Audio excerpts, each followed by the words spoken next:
Once again, brothers and sisters, it is good to be with you. All praises to the Most High. I'm your host, the Apostle Reuben of IUPR Bible Radio, podcasting out of Little Rock, Arkansas, to the true saints of the Most High God. Well, brothers and sisters, I'm back in Matthew 22. Just a short podcast episode. I'm not going to go into it with great detail, just pointing out a few key points in the parable. So let's begin. The book of Matthew 22 and 1. And the Messiah answered and spake unto them again by parables. Parables.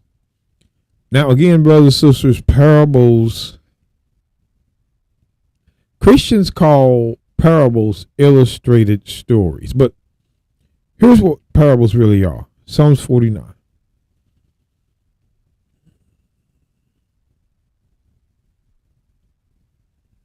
Verse 3, just getting to the point. My mouth shall speak of wisdom, and the meditation of my heart shall be of understanding. I will incline my ear to the parable. I will open my dark saying upon a harp. Brothers and sisters, a parable is a dark saying. It's a dark saying.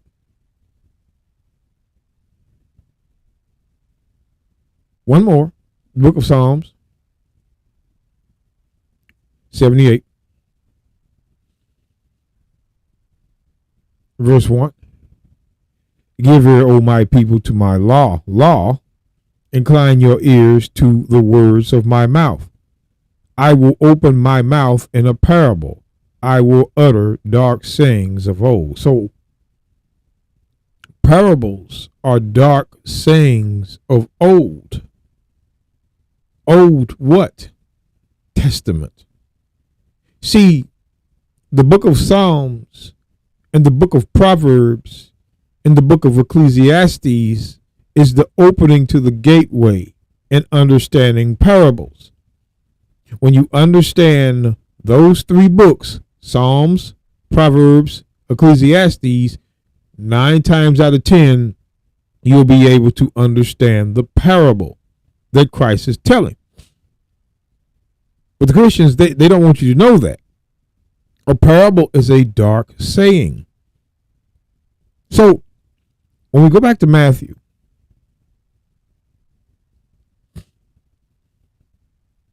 (22) verse 1. And the Messiah answered and spake unto him again by parables, and said, The kingdom of heaven is like unto a certain king, which made a marriage for his son. Who is his son?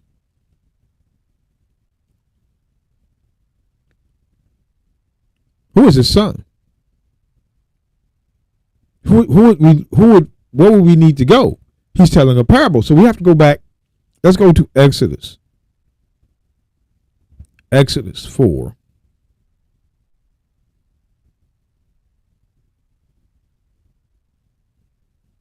Verse 21. And the Lord said unto Moses, When thou goest to return into Egypt, see that thou do all those wonders before Pharaoh, which I have put in thine hand. But I will harden his heart, that he shall not let the people go. And thou shalt say unto Pharaoh, Thus saith the Lord, Israel is my son, even my firstborn. So the son is Israel. See, this is how you read the parables. Go back to the old writings of the Old Testament and look, who was this son talked about in Matthew 22 and 2? It was Israel. The marriage was for Israel. Now, to prove our point, let's go back to Matthew 22. Verse 2. The kingdom of heaven is like unto a certain king, which made a marriage for his son. Who is the son? The son is Israel. Drop down. and sent forth his servants, the servants were the prophets, to call them that were bidden to the wedding. And they would not come. Let's read on down. Again, he sent forth other servants, which were the prophets, saying, tell them which are bidden, behold, I have prepared my dinner, my oxen and my fatling are killed, and all things are ready. Come unto the marriage. Now this is a parable. Those that were of the Son were to come to the marriage. See, Christ is making a point. Now we're going to get on into the point. Let's drop on down. But they made light of it and went their ways, one to his farm, another to his merchandise.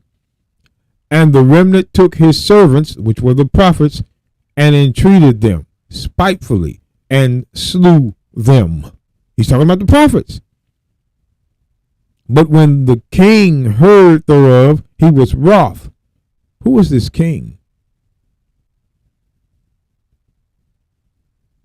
God is the king.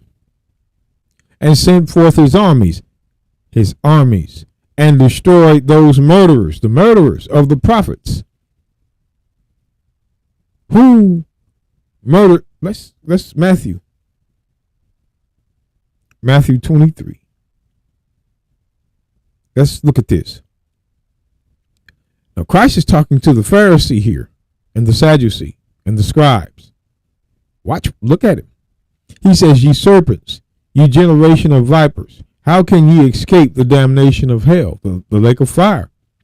Wherefore, behold, I send unto you prophets, and wise men, and scribes, and some of them ye shall kill and crucify, and some of them ye shall scourge in your synagogues, in your synagogues, in your synagogues, in your synagogues, in your synagogues, and persecute them from city to city. Watch this though. That upon you may come all the righteous blood shed upon the earth, from the blood of righteous Abel unto the blood of Zacharias, son of Barachias, whom he slew between the temple and the altar. So who was killing the prophets? They were. The people were killing, or I should say Israel was killing their own prophets. And Christ says, you guys are going to do the same thing. With those that I send out, you're going to, some of them ye shall scourge in your synagogues and persecute them from city to city, and kill and crucify them.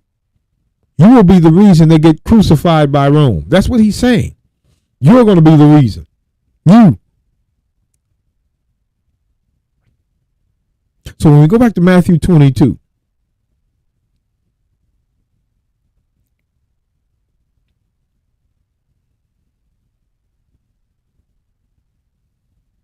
verse 6, I'm starting verse 6.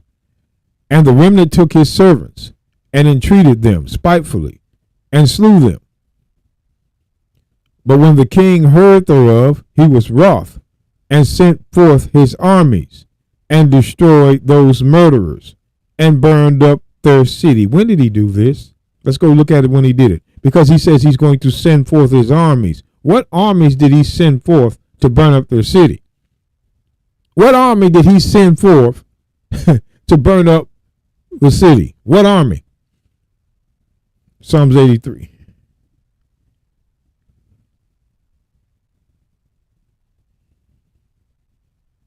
See, people don't realize when it says in the book of Daniel,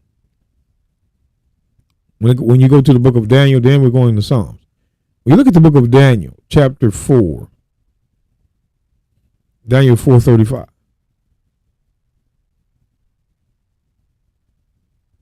Daniel 4:35. It says, all the inhabitants of the earth are reputed as nothing. See, God does not repute nations as nothing. Like it says in Isaiah 40, 50 through 17. 15 through 17. I'm sorry.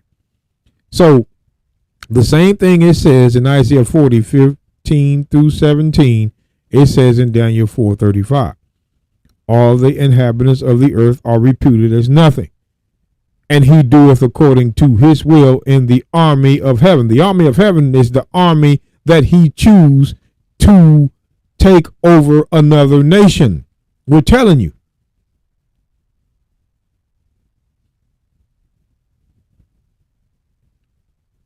God went by the hand of a king of Assyria. God went by the hand of the Babylonian king, Medo-Persia. The kingdoms went down as God willed it to happen, all the way to Rome. All the way to Rome. All the inhabitants of the earth are reputed as nothing, and he doeth according to his will in the army of heaven and among the inhabitants of the earth, and none can stay his hand or say unto him, what doest thou? There's nobody that can say anything. Who he wants to have the kingdom is going to have the kingdom. We need to get real about this. So when Christ says, let's go back to Matthew 22, then we're going to shoot right back to Psalms. Matthew, I want you to understand this. When he says in Matthew 22,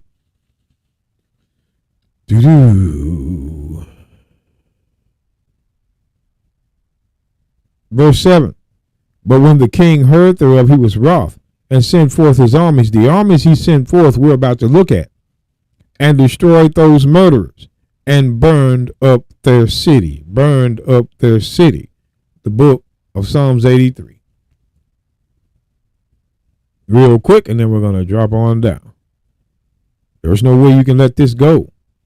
Get straight to the point. Psalms 83:1. Keep not thou silence, O God.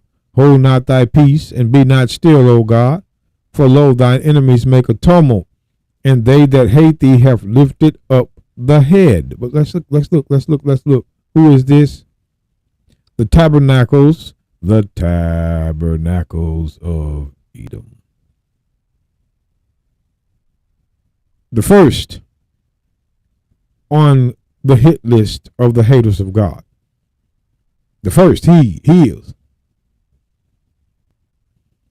The tabernacles of Edom, and of and the Ishmaelites of Moab, and the Hagarenes. Hamites there, Hagarenes. But now, going back to Psalm 74, a cry has went out. So look at Psalm 74. Verse 4 again. Thine enemies. The enemy is Edom. The enemy is Edom. He is the one that has done what we're about to read.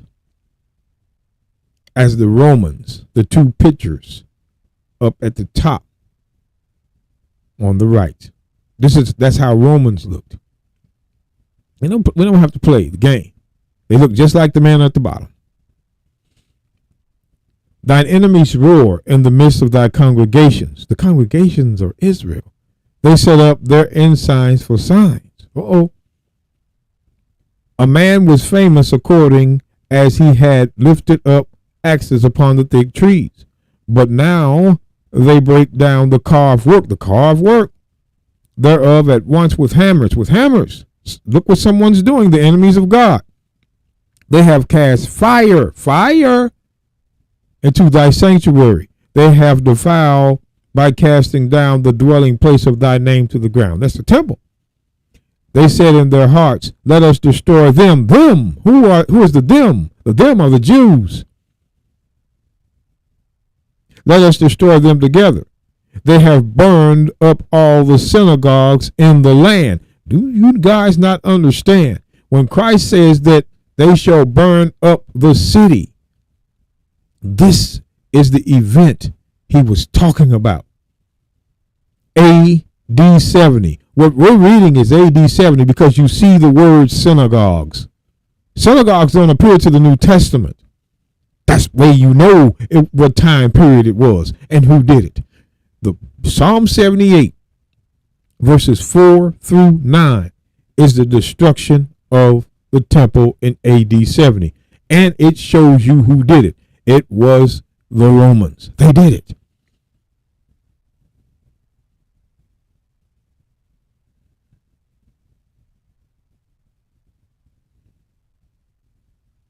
The armies that burned up the city Christ was talking about in Matthew 22:7 was what we're reading here. Verse 7, they have cast fire into thy sanctuary. They have defiled by casting down thy dwelling place of thy name, or the dwelling place of thy name, to the ground. This is the temple. They're burning the temple down. When it says they have cast fire into thy sanctuary, the temple, they have defiled the temple by casting down the dwelling place of thy name to the ground. They're burning down the temple. And after that, they said in their hearts, Edom, let us destroy them together. They have burned up all the synagogues of God in the land. Every synagogue, they burned it. Fire. Fire. That's why it says in verse 9, we see not our signs. There is no more any prophet. No more prophets. Neither is there among us any that knoweth how long. How long the land shall be desolate.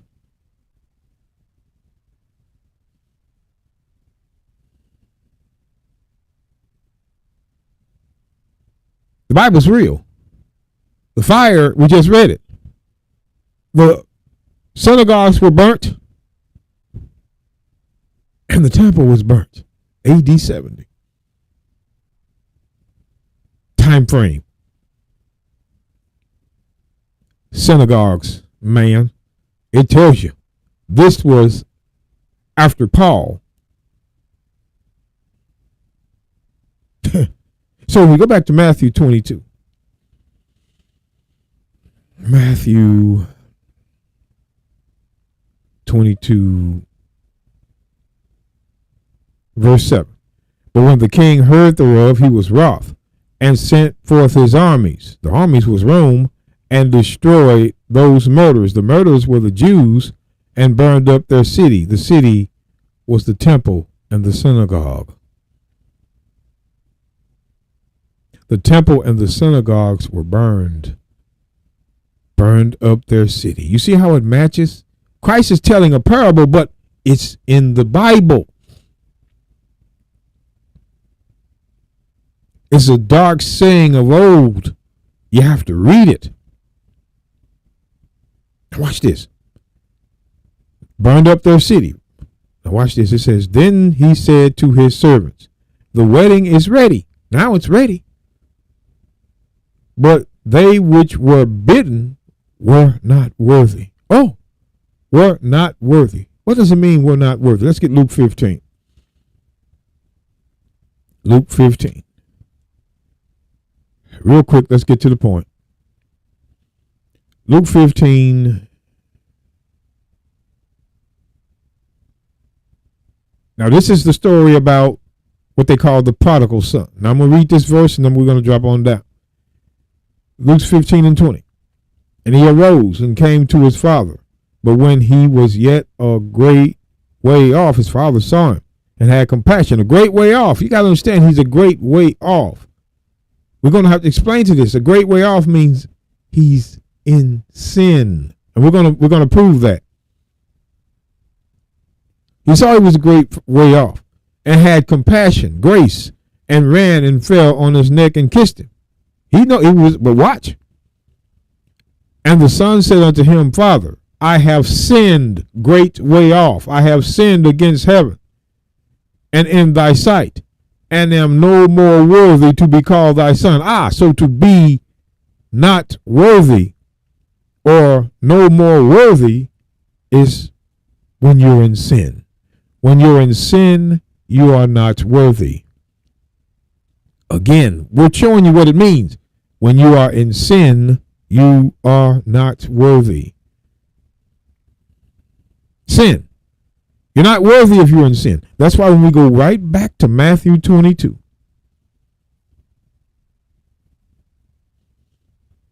Right back to Matthew 22. Verse 8. Then said he to his servants, the wedding is ready, but they which were bidden in sin were not ready. They were bidden and not worthy because they were in sin. That's why the city was burned up.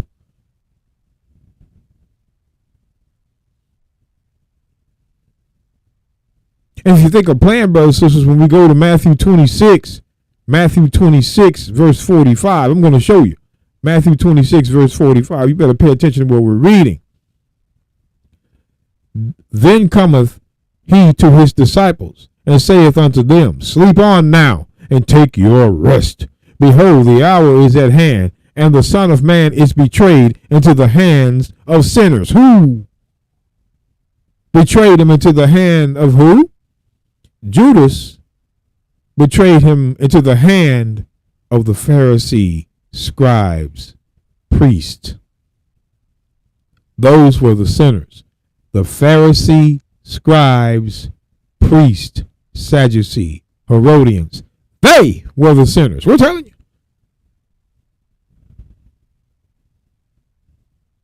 He was betrayed by Judas into the hand of his people first. His people got him first. And then they took him to Pontius Pilate. So the sinners were the scribes, Pharisee, Herodians, priests. They were the sinners. So when we go right on back to Matthew, we know who. We got precepts, brothers and sisters. We can prove it to you. That's why it says, Then said he to his servants, The wedding is ready, but they which are bidden were not worthy because of sin. They were sinners. That's why he says, Go ye therefore into the highways, and as many as ye shall find, bid to the marriage. Highways now, the highways. We're gonna get with that. So the servants went out into the highways and gathered together. Stop. Gathered together. Gathered together. I want you to notice it says gathered together. Now, who was gathering themselves together? Because it says his servants, which were the prophets, are gathering these men together. We're going to do this again.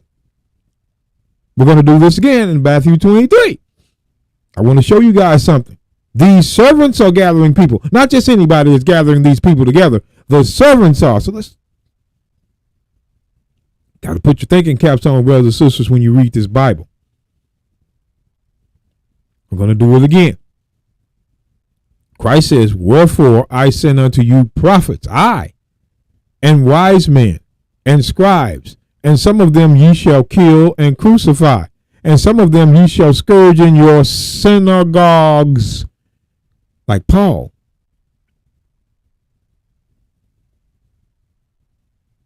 And persecute them from city to city. Realism.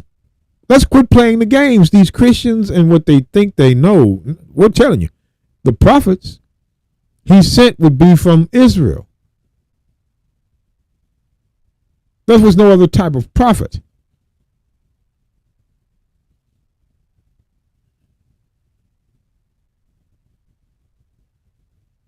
No other type. So going back, let's jump back. Hold on. Y'all need to pay attention. Verse 10. So those servants went out into the highways and gathered together all as many as they found. Found. Notice it says found. To find something, you have to be looking for it. Notice the wording. Both good and bad. Both good and bad. And the wedding was furnished with guests. Now, we're going to do this. It says those servants went out into the highways and gathered together. That's Zephaniah 2:1. Zephaniah chapter 2, verse 1. Gather yourselves together, yea, gather together, O nation not desired. before the decree bring forth, before the day pass as the chaff, before the fierce anger of the Lord come upon you, before the day of the Lord's anger come upon you. So what he wants to do, and I'm going to go. I'm going to show you the time period. We're going to look at the time period. He says, "Seek ye the Lord, all ye meek of the earth, which have wrought his judgment. Seek righteousness, seek meekness. It may be ye shall be hid in the day of the Lord's anger." What does it mean when it says ye shall be hid? What does it mean when it says ye shall be hid in the day of the Lord's anger? Hid. Let's go to Isaiah 26. Isaiah 26. We're going to show you what that hid means. See, brothers and sisters, we're not about to play with them. Isaiah 26 and 20. It says, "Come, my people, enter thou into thy chambers. Enter into the chambers, and shut the doors about thee. Hide thyself as it were for a moment." See, my people. It didn't say all people enter into the chambers. It didn't say all people. It says my people.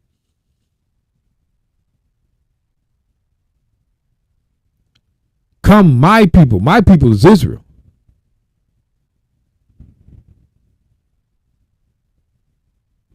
Second Chronicles. Second Chronicles 6. Just this small little verse. Second Chronicles, just get to the point. Second Chronicles 6 and 6. "But I have chosen Jerusalem, that my name might be there, and have chosen David to be over my people Israel." His people is Israel. My people Israel. My people Israel. So when we go back to Isaiah, the book of Isaiah, chapter 26, in verse 20, we're showing you what it talks about in Zephaniah. Isaiah 26, verse 20. "Come, my people, enter thou into thy chambers, and shut thy doors about thee. Hide thyself as it were for a little moment, until the indignation be overpast." Until the indignation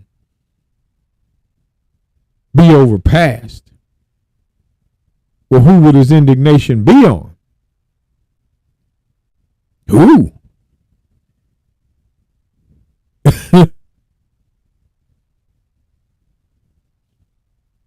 Whereas Edom saith, "We are impoverished, but we will return and build the desolate places. Thus saith the Lord of hosts, they shall build, but I will throw down, and they shall call them the border of wickedness, and the people against whom the Lord hath indignation forever." So now you see who the indignation is against. Edom. I mean, it doesn't matter what they say, brothers and sisters. It does not matter. The prophets see it, and the Christians hate it because they disagree with God. They truly do. They disagree because and it's not about just us teaching it. They just disagree with it. "Oh, it's your understanding." No, it's not. We're reading it. I guarantee you, brothers and sisters, there is nothing you can do when a verse is read to prove who the indignation is going to be on. The indignation is on Edom forever. "Come, my people, enter thou into thy chambers, and shut thy doors about thee. Hide thyself as it were for a little moment, until the indignation be overpast." What is he talking about? Let's go to the next verse.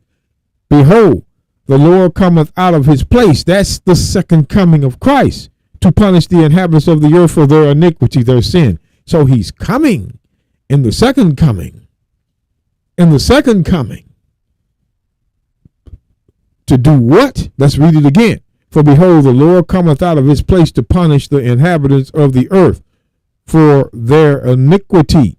The earth also shall disclose her blood, and shall no more cover her slain." Come on, brothers and sisters, when Christ comes out of heaven in the second coming, it's going to be a lot of death. But there will be some that are hid in the chamber in that day. And that day that Christ kills with death, they'll be hid in the chamber. meaning saved. So Zephaniah records the same thing. Zephaniah 2:1. It says, gather yourselves together, yea, gather together, O nation not desired. That nation not desired is Israel. Watch this. Before the decree bring forth, before the day pass as the chaff, fire, before the fierce anger of the Lord come upon you. It's going to come upon you. You have to gather yourselves together before this day comes. Before the day of the Lord's anger come upon you. That's why it says, seek ye the Lord, all ye meek of the earth. Meek of the earth. Meek of the earth. Psalms 25. But what is the meek? Meek of the earth. What is the meek? Psalms 25.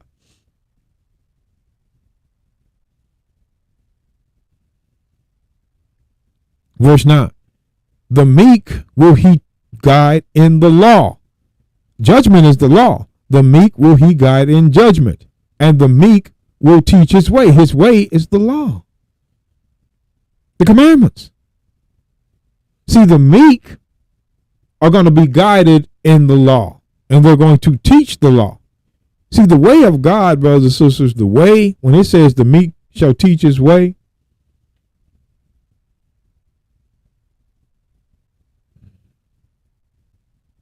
what is his way? The meek shall teach his way.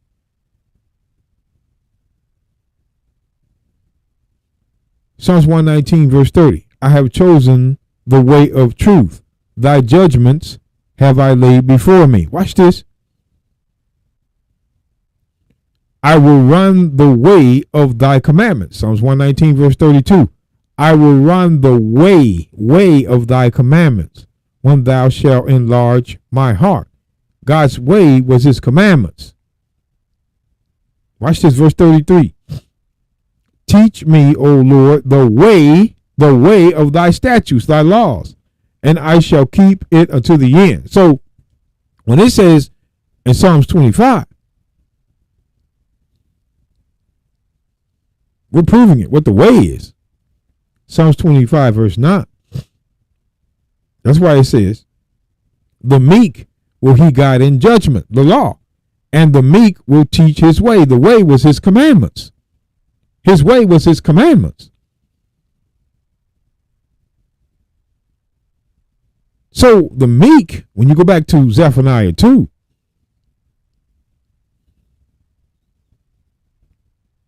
Zephaniah 2, gather yourselves together, yea, gather together, O nation not desired, before the decree bring forth, before the day pass, as the chaff, before the fierce anger of the Lord come upon you, before the day of the Lord's anger come upon you. Seek ye the Lord, all ye meek of the earth. The meek of the earth are guided in judgment and are teaching his way, which is his laws. That's the meek, which have wrought his judgment. See, which have worked his judgment.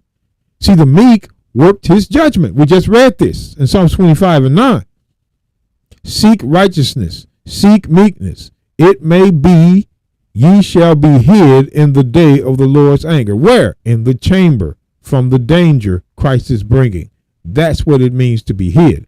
But as you can see, gather yourselves together. So let's go to the book real quick of Isaiah.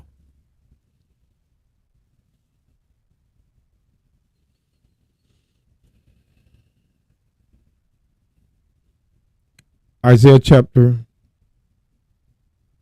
49. Just real quick, I'm going to show you this. Isaiah 49.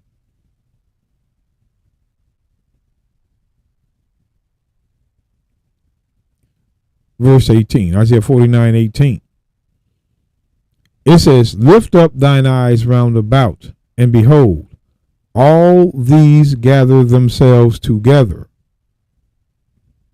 Gather themselves together, and come to thee. As I live, saith the Lord, thou shalt surely clothe with them all as an ornament, and bind them on thee as a bride doth. Now, I want you to look at this. Who are these that are gathering themselves together? Because those that are gathering, I'm going to read this again. It says, lift up thine eyes round about and behold, all these gather themselves together, and come to thee. As I live, saith the Lord, thou shalt surely clothe thee with them all. When we gather ourselves together, those that are gathering themselves together shall be clothed with them all. That's all the blessings, as with an ornament, and bind them on thee as a bride doth. Notice, as a bride doth, because going back to Isaiah 62, hold up now, Isaiah 62, verse 1, for Zion's sake I will not hold my peace, and for Jerusalem's sake I will not rest until righteousness go forth as brightness, and the salvation thereof as a lamp that burneth. And the Gentiles shall see thy righteousness. And all kings thy glory. And thou shalt be called by a new name, which the mouth of the Lord shall name. Who is this thou? He's talking about Zion here now. He's talking about Zion. And thou shalt also be a crown of glory in thine hand of the Lord. Thou shalt also be a crown of glory in the hand of the Lord, and a royal diadem in the hand of thy God. Thou shalt no more be termed forsaken, neither shall thy land any more be termed desolate. So you know your land. You know your land is going to be in pitiful case anymore. But thou shalt be called Heshphibah, and thy land Beulah, for the Lord delighteth in thee, and thy land shall be married. Hold on.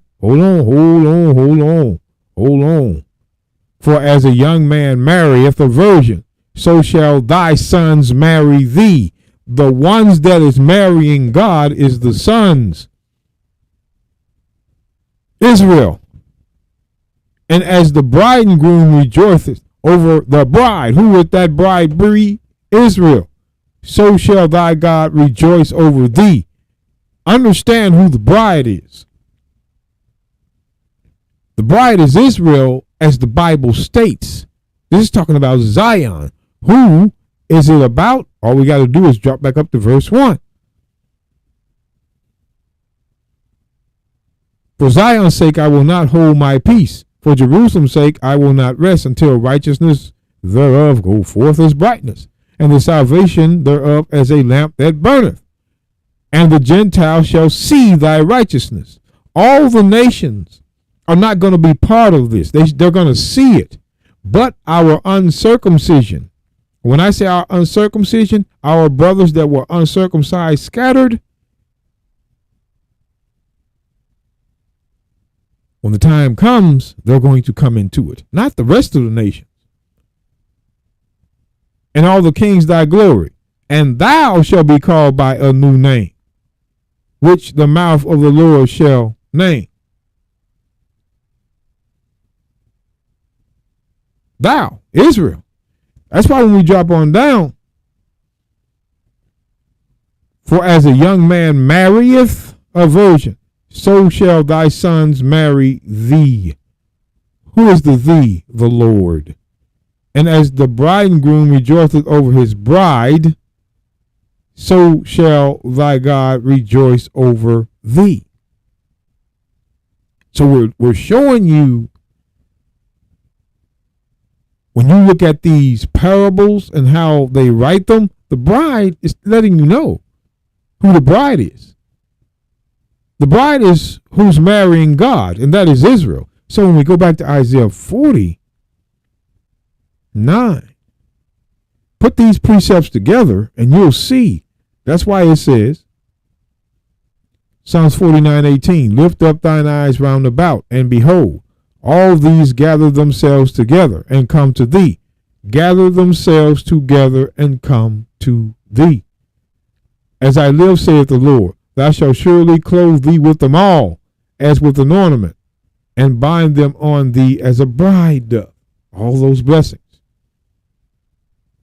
But notice it says, all these gather themselves together. Who's gathering themselves together? Israel.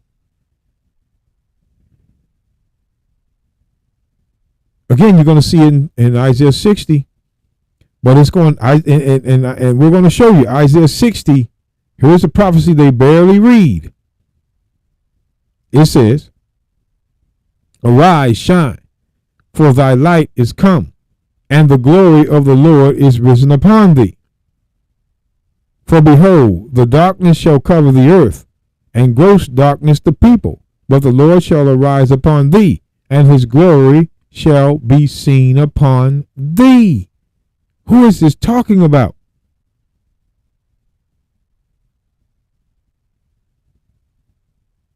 Pay attention.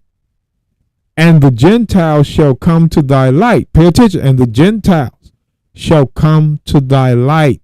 Pay attention. And the kings to the brightness of thy rising. Lift up thine eyes round about, and see, all they gather themselves together. They come to thee. Thy sons shall come from far, and thy daughters shall be nursed at thy side. Oh, here we go. Here we go.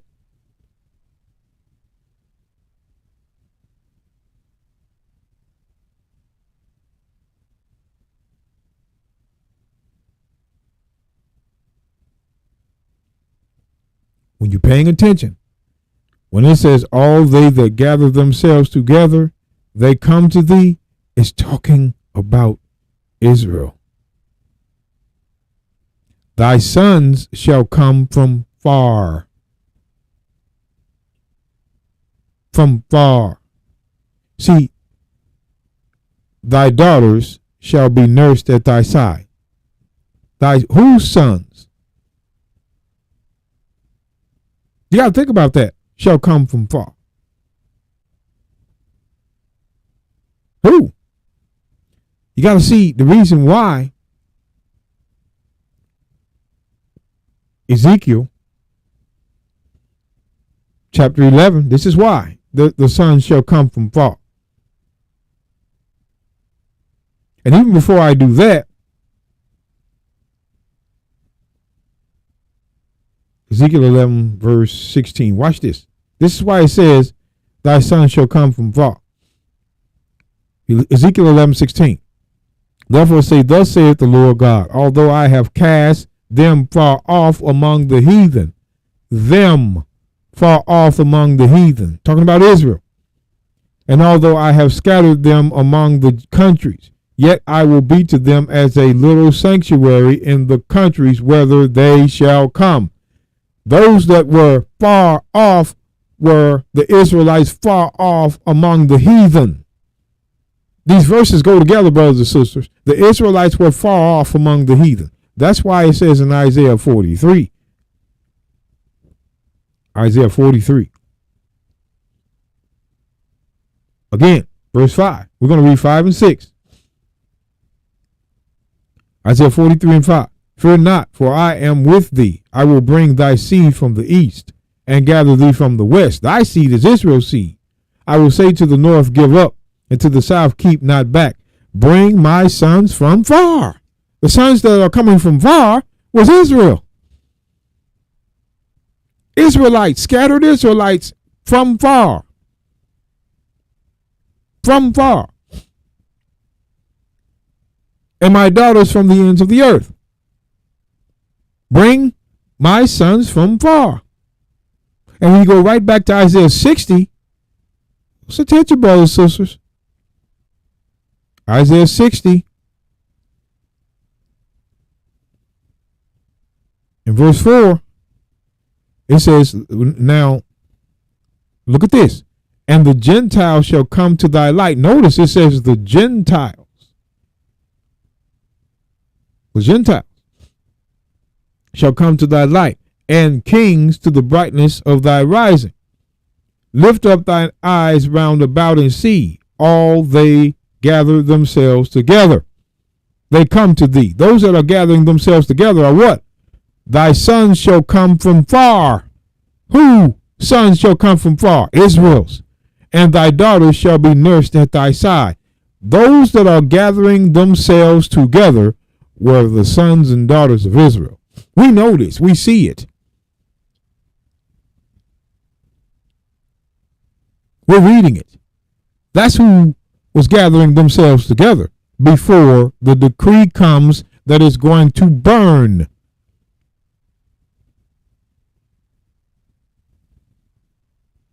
Kill Christ. That when that decree of his second coming comes and he destroys, kills, burns, slices.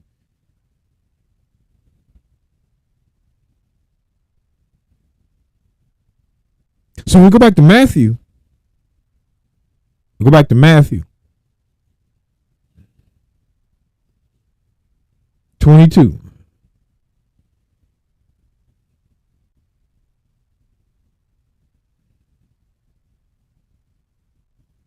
When it says, those servants went out into the highways and gathered together. They wasn't gathering anybody. This is when the Christians say they gathered together as many as they found. That's the Gentiles. Those are the other nations. No.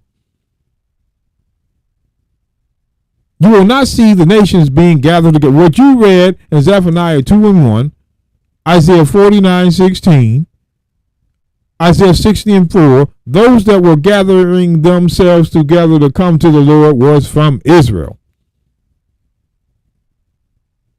The servants were the ones that were. Let me show you something, brothers and sisters. I want you to make this plain. Make it make sense. The book of Revelation, because it says the servants. Revelation, whoa boy, I tell you.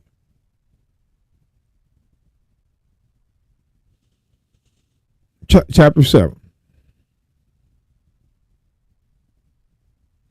We're just going to read. And these things I saw, after these things I saw four angels standing on the four corners of the earth, the ends of the earth, holding the four winds of the earth, and the wind, that the wind should not blow on the earth, nor on the sea, nor any tree.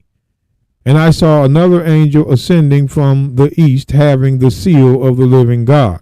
And he cried with a loud voice to the four angels, to whom it was given to hurt the earth and the sea with war, saying, hurt not the earth, neither the sea nor the trees, till we have sealed the servants of God in their forehead. Now let's see.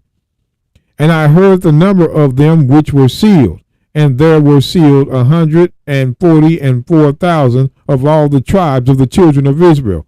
There was no servant from anywhere else but from Israel.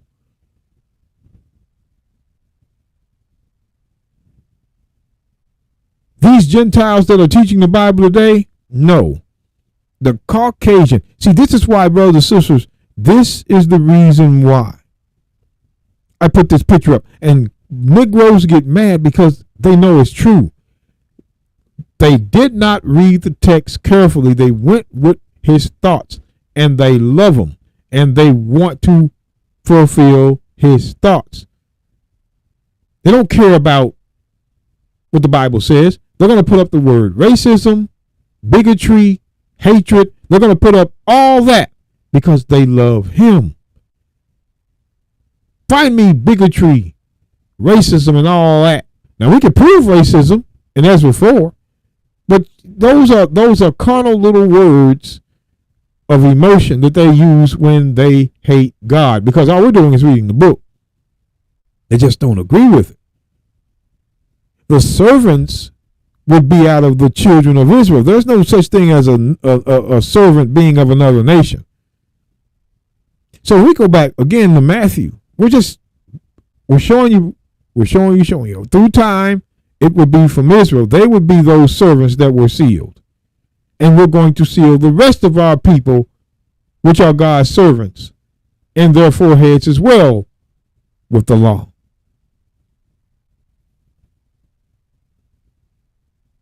Like it says in Isaiah 8:16. So when we go back to Matthew 22,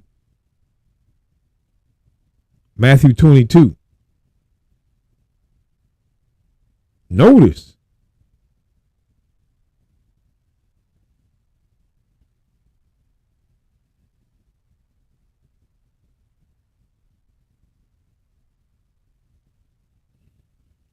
verse 10. So those servants went out into the highways and gathered together all as many as they found. They found these, both good, both bad and good, both in sin, both that were keeping the law. But we're going to show you why it says both bad and good, because bad is going to portray good and try to sneak into the wedding feast. Someone is going to try to sneak in. We're going to go on down and see who that was. And the wedding was furnished with guests. So the wedding was furnished with guests. Furnished. And when the king came in, which is Christ, to see the guest, he saw there a man which had not on a wedding garment. He was naked. He was naked. He had no garment on. And that goes right along with Revelation. Revelation chapter 16. That's why this is written. Revelation chapter 16. Verse 15. Behold, I come as a thief. Blessed is he that watcheth and keepeth his garments. Keepeth his garments. Keepeth them. Lest he walk naked, which is in sin, and they shall see his shame.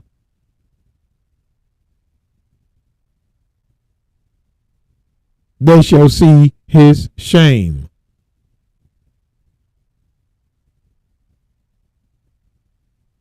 So when we go back to Matthew 22,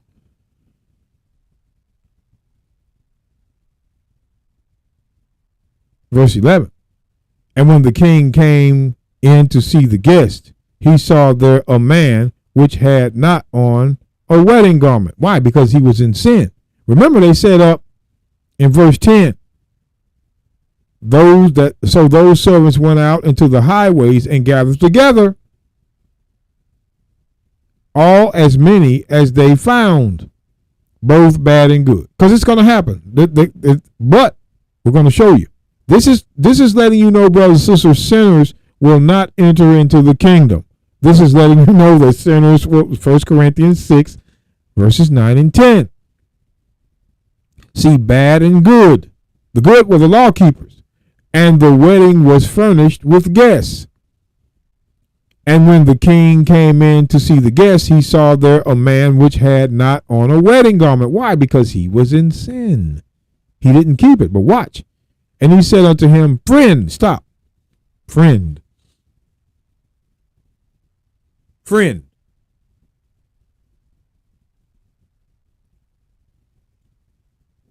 Now that's I'm gonna stop right there.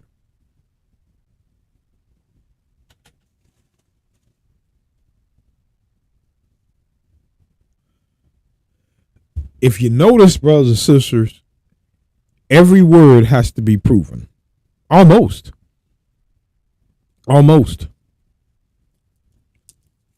Can't let nothing slip you. He said, friend, how camest thou in hither, not having a wedding garment? How did you get in here? And he was speechless. Now he said, friend.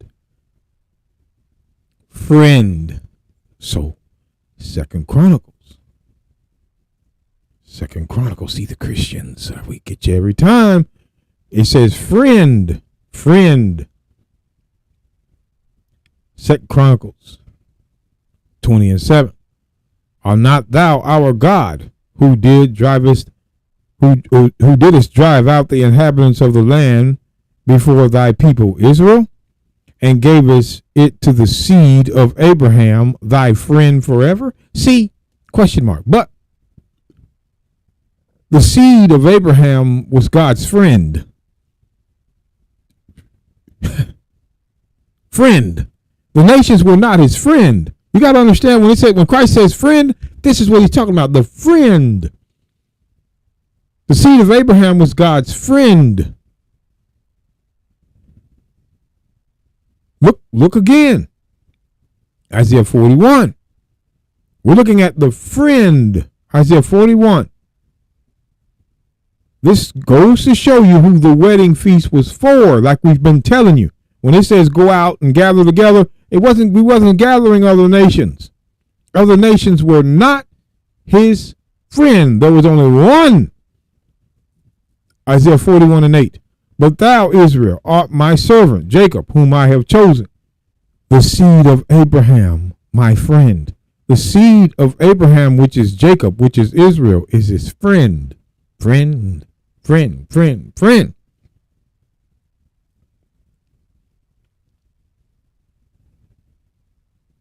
Again,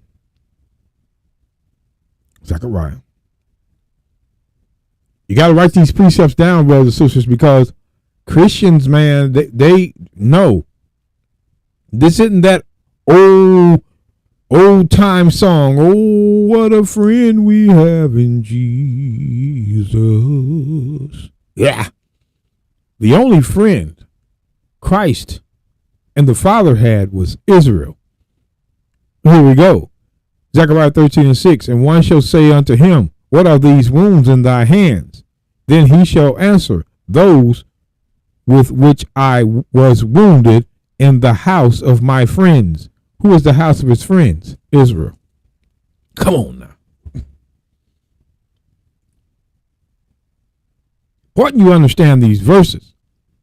So when we go back to Matthew 22,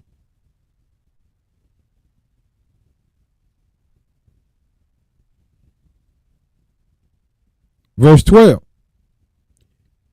Then he saith unto him, friend, because the one that didn't have on a wedding garment, friend, how camest thou in hither not having a wedding garment? And he was speechless. But watch this. Then said the king to the servants, bind him hand and foot, take him away, and cast him into outer darkness. There shall be weeping and gnashing of teeth. This is the friend that he's casting into outer darkness. We keep telling you, brothers and sisters, these wicked Israelites that support lawless claims and bow down, the Israelites that bow down to Esau and his theology, they will be bind hand and foot and cast into outer darkness. Outer darkness. Let's get the book of 1 Samuel. I know you were like, well, what are we going to 1 Samuel for? But let me show you that darkness. 1 Samuel 2.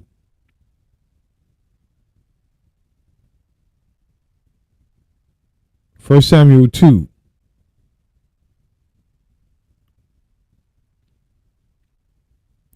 Verse 8. He raiseth up the poor out of the dust, and lifteth up the beggar from the dunghill, to set them among princes, to make them inherit the throne of glory. The throne of glory is Christ's kingdom. This is a prophecy. These men saw the kingdom. The kingdom is everywhere in the Bible. For the pillars of the earth are the Lord's, and he has set the world upon them. He has set the world upon the pillars above the earth. Who is that world? Who is that world? Isaiah 45:17, partner. He will keep the feet of his saints. He will keep the feet of his saints. The saints are the children of Israel. Psalms 148:14. Deuteronomy 33:1 and 2. Psalm 49 verse 1 and 2. Come on, man. We know who the saints are. He will keep the feet of his saints. And the wicked, the sinner, shall be silent in darkness. For by strength shall no man prevail. Slavery. Captivity. That's the outer darkness Christ is talking about. This. He's going to be put with the wicked, the heathen, in darkness.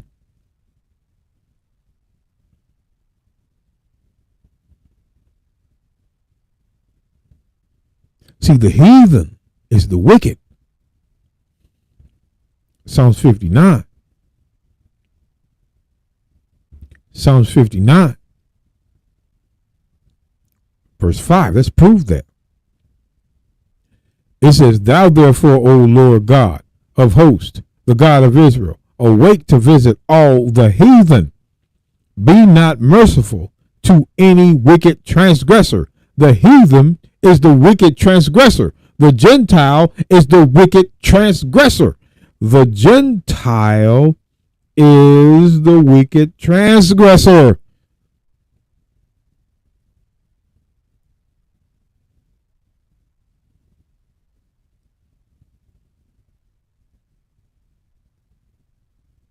So when we go back to 1 Samuel 2, we're almost done, brothers and sisters. 1 Samuel 2.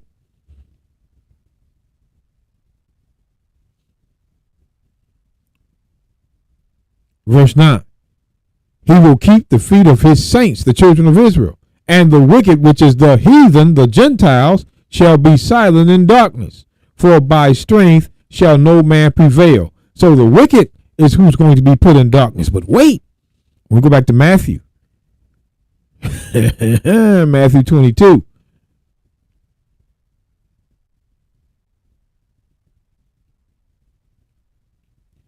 Verse 12. And he said unto him, Friend, the friend was Israel. This was an Israelite. Because that's all that was coming to the wedding feast in the first place. Those were the only ones that were gathering themselves together in the first place.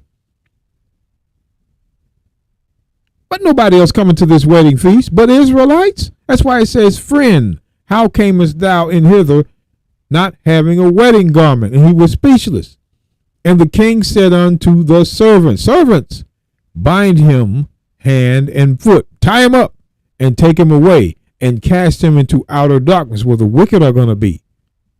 The Gentiles are going to be in darkness. No man is going to be able to prevail when the kingdom of Christ comes. Slavery.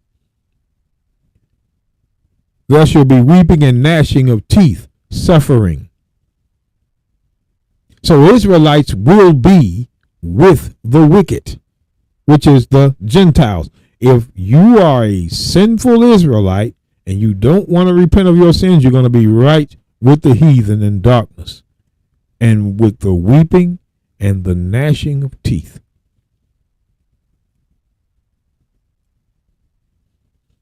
This is that parable.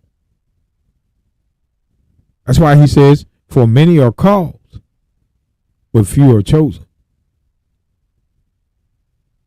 See, he was telling this parable straight up. But you never knew it because in order to understand the parable, you have to have the Old Testament. And with that, brothers and sisters, all praises to the Most High. I just wanted to go over the parable of the wedding feast one more time to show that, you know, when you see something like verse 10, so those servants which were Israelites went out into the highways and gathered together. The gathered together was Israel gathering themselves together to come unto the Lord. What do you mean? To come unto the Lord? To come unto him. But nobody else.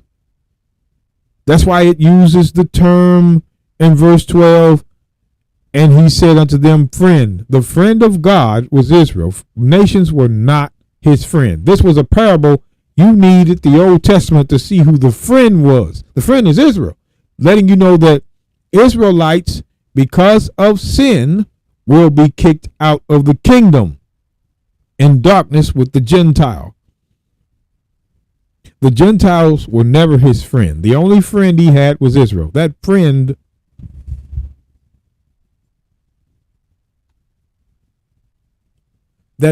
has to be proven.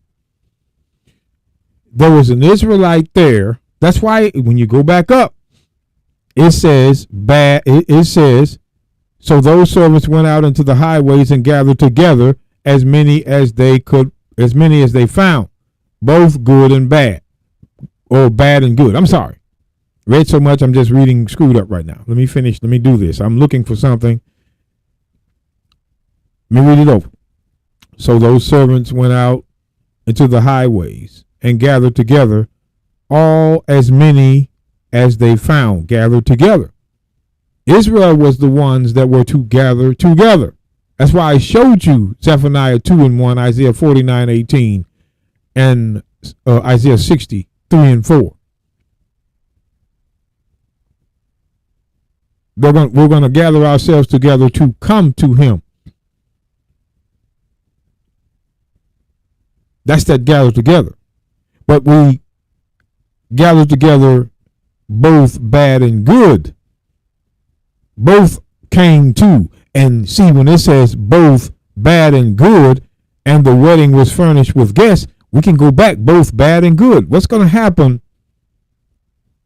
All you seen, brothers and sisters, when Christ said, throw him in the outer darkness, this is what he was saying. We're going to get it described clearly here. The Son of Man shall send forth his angels, and they shall gather out of his kingdom all things that offend, and them which do iniquity. He's going to take them out of his kingdom and cast them into outer darkness. Watch. And shall cast them into a furnace of fire, and there shall be wailing and gnashing of teeth. Outer darkness, suffering with the heathen. Over and over. These are things Christians, they don't want to talk about. They don't want to talk about this. The parable of the wedding feast was Israelites only. Man, I tell you, these Christians trying to get into some place they don't fit in or never did. With that, brothers and sisters, all praises. We'll be back with you another day. Peace be unto you. May God be with you in all praises.